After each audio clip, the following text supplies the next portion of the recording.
Alors, si vous voulez mettre un, un contour sur un des objets, on va tester ça, et pas l'autre. Des contours différents sur chacun des objets. On va faire ça. Vous allez comprendre pourquoi je vous demande de faire ça un peu plus tard.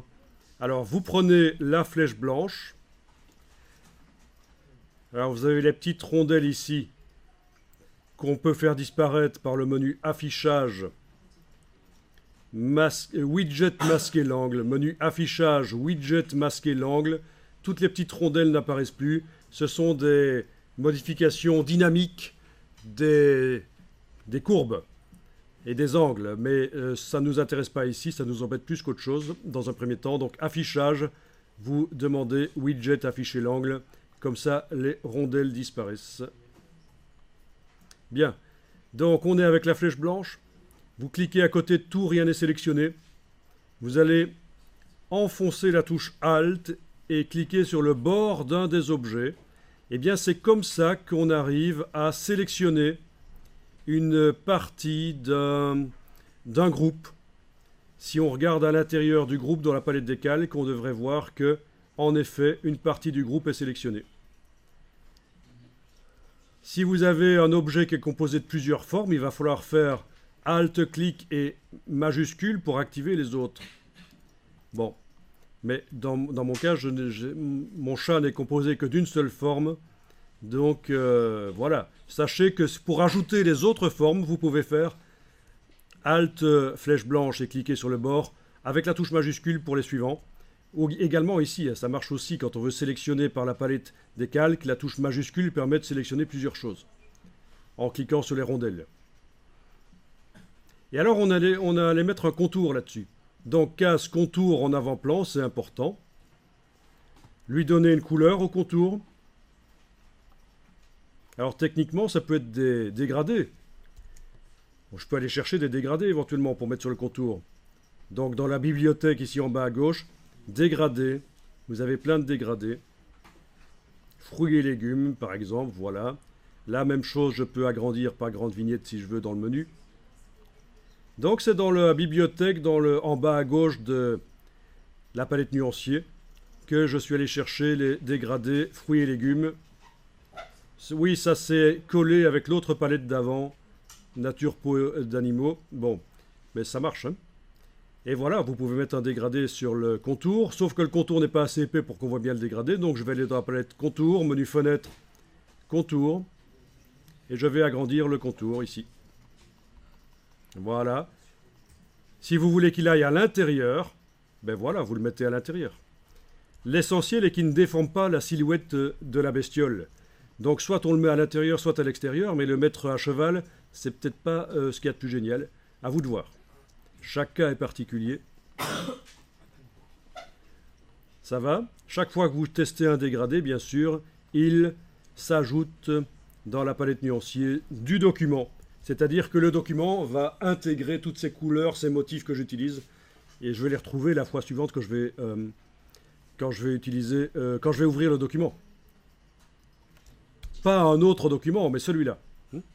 Bon.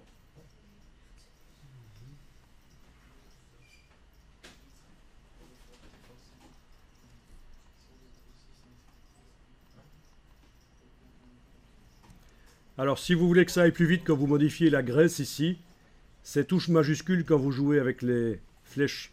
C'est comme dans tous les logiciels Adobe. La touche majuscule permet d'aller de 10 en 10.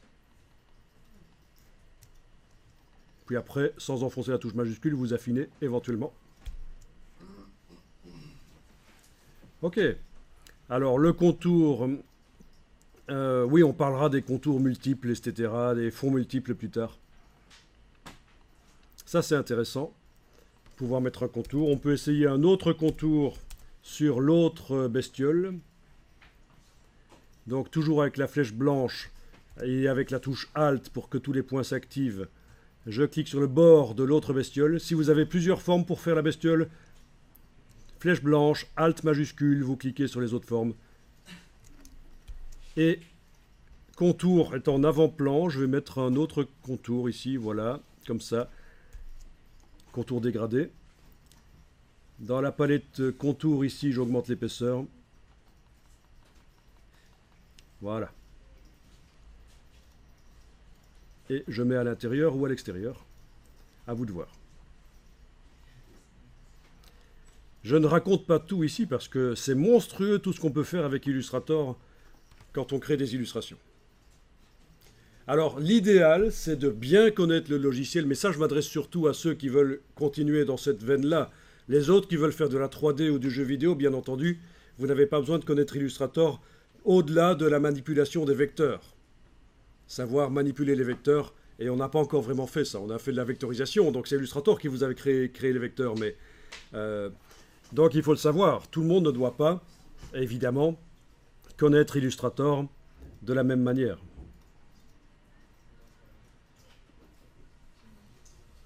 Ok.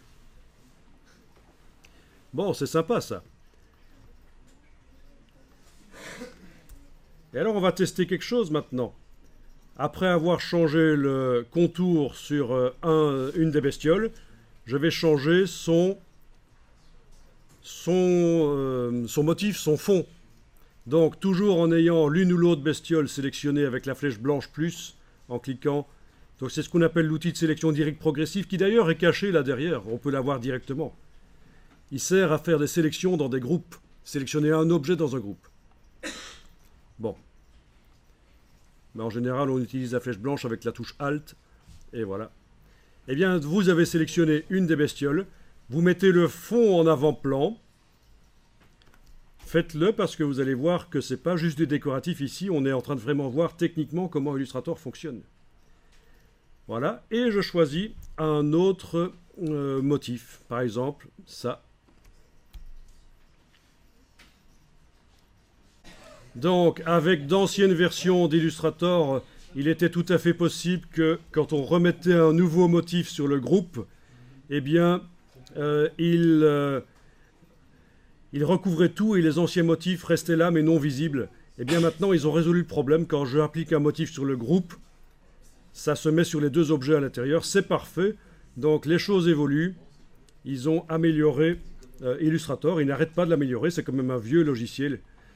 Et il y a quand même des feedbacks des utilisateurs pour dire comment améliorer le logiciel. Donc ça, c'était un problème avant. La possibilité de mettre un fond différent sur le groupe que sur les tracés à l'intérieur, et on s'y retrouvait pas. Donc là, pas de problème. Le problème est résolu.